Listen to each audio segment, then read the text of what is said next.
کسی گاؤں میں ایک بہت غریب دھوبی رہتا تھا۔ وہ اور اس کی بیوی روز دھوبی گھاٹ پر کپڑے دھونے جاتے۔ ایک روز کپڑے سکھاتے ہوئے ان کی نظر آسمان پر پڑی۔ انہوں نے دیکھا کہ ایک ہاتھی اڑتا ہوا زمین پر اتر رہا ہے۔ جیسے ہی وہ زمین پر اترا تو غائب ہو گیا۔ کچھ روز وہ یوں ہی ہاتھی کو دیکھتے رہے۔ ایک دن انہوں نے فیصلہ کیا کہ وہ اس ہاتھی پر نظر رکھیں گے۔ اگلے روز ان دونوں نے ایسا ہی کیا۔ جیسے ہی ہاتھی زمین پر اترا انہوں نے اس کا پیچھا شروع کر دیا اور دیکھا کہ وہ گنے کے ایک کھیت میں گھس کر پیٹ بھر کر گنے کھانے لگا ہے۔ جب ہاتھی واپس مڑا اور اڑنے لگا تو ان دونوں میاں بیوی نے اس کی دم کو مضبوطی سے پکڑ لیا اور آسمان کی بلندیوں کی جانب روانہ ہو گئے۔ آخر ہاتھی ایک پہاڑ پر اترا۔ دھوبی اور اس کی بیوی نے دیکھا کہ یہ پہاڑ سونے اور ہیرے جواہرات کے خزانے سے بھرا پڑا ہے۔ ان دونوں کی آنکھیں کھلی کی کھلی رہ گئیں۔ ان دونوں نے وہاں سے جی بھر کر سونا اور جواہرات اکٹھے کیے اور صبح ہونے کا انتظار کرنے لگے کہ ہاتھی کے ساتھ واپس زمین پر لوٹ سکیں، اور صبح ویسا ہی کیا۔ لوگ اس غریب دھوبی جو کہ روز بروز امیر ہو رہا تھا کو دیکھ کر حیران تھے اور سراغ لگانے کی کوشش کر رہے تھے کہ آخر ان کے ہاتھ کون سا خزانہ لگ گیا ہے۔ دھوبی ہمیشہ بات کو ٹال دیتا۔ ایک روز جب دھوبی کسی کام سے شہر گیا تو اس کی ہمسائی دھوبن کے پاس آئی اور اس سے ساری کہانی اگلوا لی۔ جب دھوبی واپس آیا تو اس کی بیوی نے اسے سارا ماجرا بتا دیا۔ دھوبی کچھ پریشان ہوا اور اسے اپنی بیوی پر شدید غصہ بھی آیا، لیکن اب بات ہاتھ سے نکل چکی تھی۔ گاؤں والے ان کا راز جان گئے تھے، اب کچھ نہ ہو سکتا تھا۔ گاؤں والوں نے دھوبی سے ضد کی کہ ان سب کو بھی اس پہاڑ پر لے جائے تاکہ وہ بھی وہاں سے جواہرات اکٹھے کر سکیں اور امیر ہو سکیں۔ دھوبی نے پہلے تو ٹال مٹول کی، لیکن اس کے دل میں بھی لالچ آ گئی۔ اس نے سوچا کہ وہ ان سب کے ساتھ وہاں جائے اور دوبارہ سے جواہرات اکٹھے کر لے۔ اس نے ان سب کو لے جانے کا وعدہ کر لیا۔ اگلے روز دھوبی اور گاؤں والے ہاتھی کا انتظار کرنے لگے۔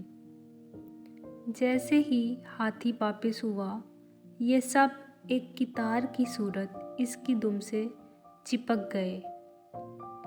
جب ہاتھی بلندی پر پہنچا تو کسی نے دھوبی سے سوال کر لیا کہ وہاں کتنا بڑا خزانہ ہے۔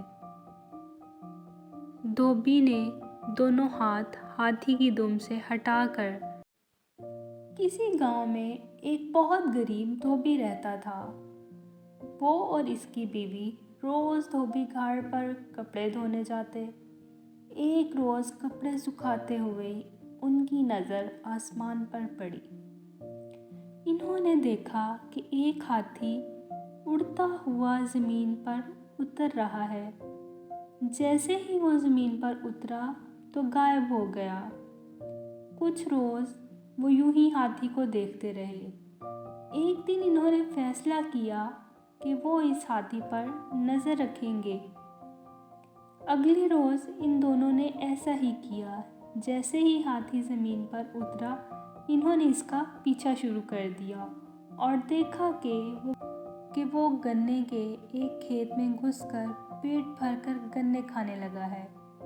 جب ہاتھی واپس مڑا اور اڑنے لگا تو ان دونوں میاں بیوی نے اس کی دم کو مضبوطی سے پکڑ لیا اور آسمان کی بلندیوں کی جانب روانہ ہو گئے۔ آخر ہاتھی ایک پہاڑ پر اترا۔ دھوبی اور اس کی بیوی نے دیکھا کہ یہ پہاڑ سونے اور ہیرے جواہرات کے خزانے سے بھرا پڑا ہے۔ ان دونوں کی آنکھیں کھلی کی کھلی رہ گئیں۔ ان دونوں نے وہاں سے جی بھر کر سونا اور جواہرات اکٹھے کیے اور صبح ہونے کا انتظار کرنے لگے کہ ہاتھی کے ساتھ واپس زمین پر لوٹ سکیں، اور صبح ویسا ہی کیا۔ لوگ اس غریب دھوبی جو کہ روز بروز امیر ہو رہا تھا کو دیکھ کر حیران تھے اور سراغ لگانے کی کوشش کر رہے تھے کہ آخر ان کے ہاتھ کون سا خزانہ لگ گیا ہے۔ دھوبی ہمیشہ بات کو ٹال دیتا۔ ایک روز جب دھوبی کسی کام سے شہر گیا تو اس کی ہمسائی دھوبن کے پاس آئی اور اس سے ساری کہانی اگلوا لی۔ جب دھوبی واپس آیا تو اس کی بیوی نے اسے سارا ماجرا بتا دیا۔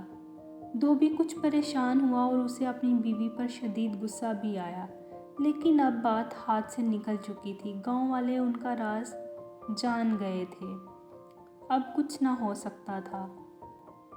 گاؤں والوں نے دھوبی سے ضد کی کہ ان سب کو بھی اس پہاڑ پر لے جائے تاکہ وہ بھی وہاں سے جواہرات اکٹھے کر سکیں اور امیر ہو سکیں۔